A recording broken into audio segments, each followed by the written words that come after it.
They tell me that this gear weighs about 60 pounds, and that includes the vest, the added rifle, as well as this helmet. I've only been wearing it for about 20 minutes, and I can already feel it weighing down on my lungs. So just to imagine them going through this unforgiving terrain as they search for the suspect. For context, we're talking about Whitesburg, Kentucky. There's about 1,700 people who live in this small community, 20,000 if you're talking about Letcher County as a whole.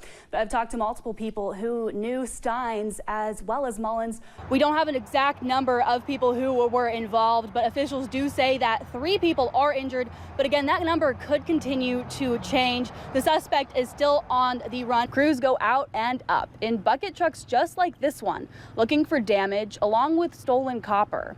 When they find it, they repair it and they get your internet back. Now, Engel even tells me it's smart to have a go bag. I like to bring this one. I know it's a little bit big. Just have some stuff in it you might need, like an extra coat, water, food, and I like to bring my Kindle.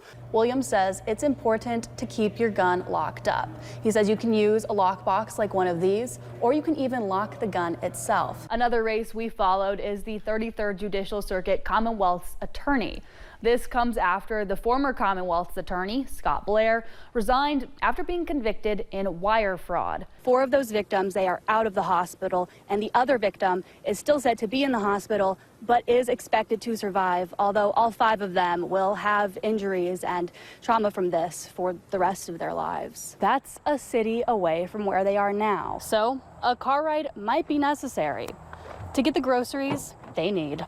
Timing it out now to see just how long it takes to get from IGA in Clay City to Kroger in Stanton. That's a 9-minute drive, which could become difficult for some people who have to walk to the grocery store. Get a white flat board of some kind and put that down before the snow falls. They say to then get a marking flag of some kind. Make sure you know where you put that white board, and then get yourself a ruler so you can accurately measure that snowfall. You can grab a can of this special 100-year anniversary beer made right here in the Commonwealth and enjoy that after your hike at a Kentucky state park.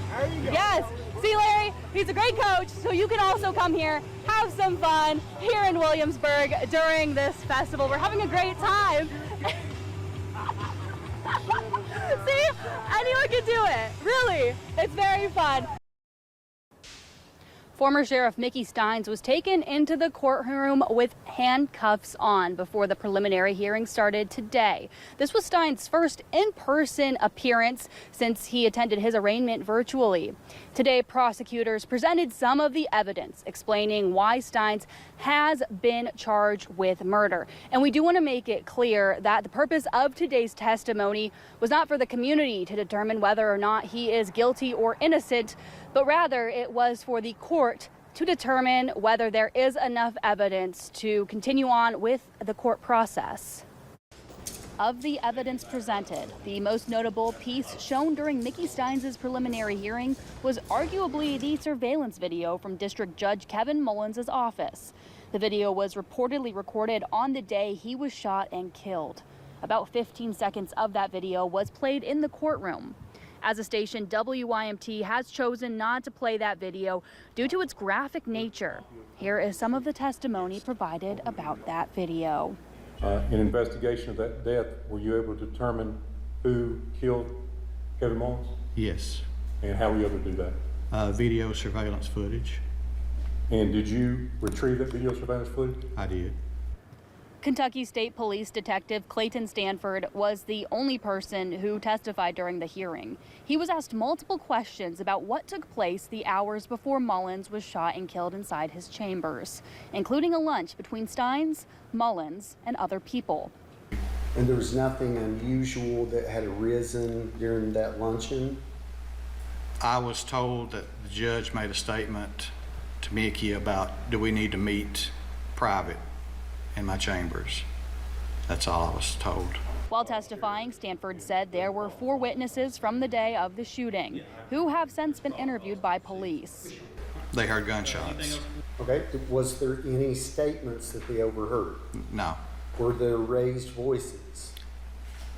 One person stated that she didn't recognize him as being Judge Mullins' voice, but heard somebody say, help, help.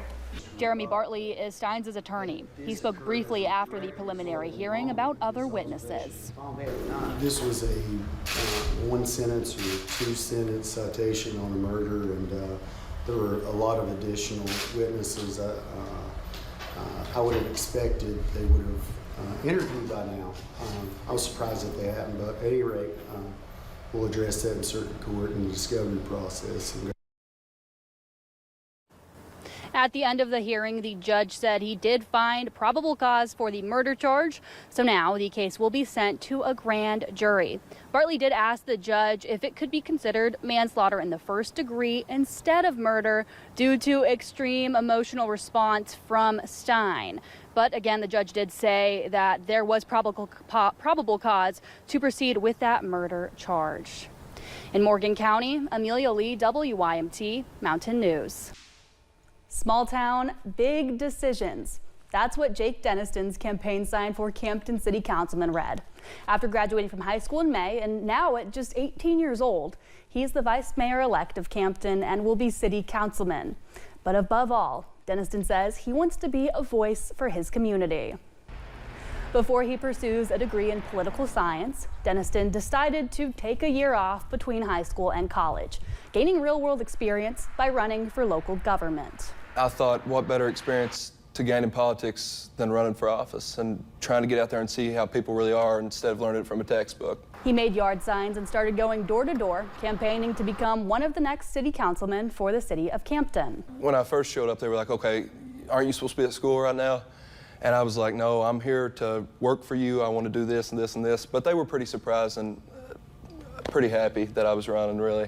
Little did he know his campaign would be a huge success, becoming the vice mayor of his hometown since he had the most votes of those running. They thought it was time for a new, what they call fresh blood and a new perspective in the city hall and in politics in general. Deniston says he is honored to get to serve his community in a new way. It's a job interview. People show up for you. If you deserve the job, you'll get it. His lifelong love of politics, mixed with a go-getter attitude and servant heart, made it easy for Deniston to run. And this love for public service started long before the November election. Jake was one of those students who was always working very hard to do better for himself. He was always very outspoken, always in Frankfurt talking to legislators, always talking to leaders in the community, always talking to leaders in the state. In a small town, Deniston is doing what he can to make big changes for the hometown he loves, with no plans to stop anytime soon. I would like to go as far as I can and do as much good for people as I can, but that's up to them. That's not up to me. But I have no limit. I love politics. I'd love to make it to whatever office possible. Folks I talked to in Campton say they are excited to see what Deniston does while he is in office, especially since he took the time to go door to door and meet his fellow neighbors in the community, making history along the way. Steve, dozens of people came out to this unveiling here in downtown Hazard earlier this afternoon. And those who came together say that they were able to get through this tragedy together because they are one in eastern Kentucky. The unveiling started at 1 o'clock this afternoon, and they started throughout the ceremony by reading all 46 names listed here on this monument behind me. Aaron Mick Crawford. Gilla Ann Miller. The monument Tony to remember Calhoun. flood survivors has been in the works for months. It's a dream come true. For Rhonda Crawford, the monument could not have come sooner. Her son Mick lost his life during flood rescue efforts at 18 years old. He suffered from a cardiac arrest. I've kind of made it my mission that I don't want his memory to ever be forgotten. So Rhonda asked her daughter Rachel to design a monument to remember Mick, as well as the other 45 names listed on the monument. So within just a small amount of time, she sent me a picture and said, how about this? And she had already drawn it up. Crawford says they would not have been able to build the monument without the help from their pastor, Joe Engel, who immediately began to help raise the nearly $15,000 needed to bring the dream to life. Didn't have to ask many people. Everyone was real helpful. Engel says 2 people close to his heart are listed on the monument. Those are not just names etched in stone, those are real lives. On Wednesday afternoon, it was unveiled, After being built and sent from India and Africa, each name was hand-etched onto the stone, thanks to Heinemann Monument Company. It turned out better than we even expected. For those who lost a loved one from the July 2022 flood, they say this monument will help them to live on forever. But it keeps their memory alive, and I think what Rhonda and her daughter have done is amazing. What folks lost cannot be replaced, but those who came say that having this monument is just a testament of what Eastern Kentucky has been through and how they overcame throughout a tragedy. In Perry County, Amelia Lee, WYMT Mountain News.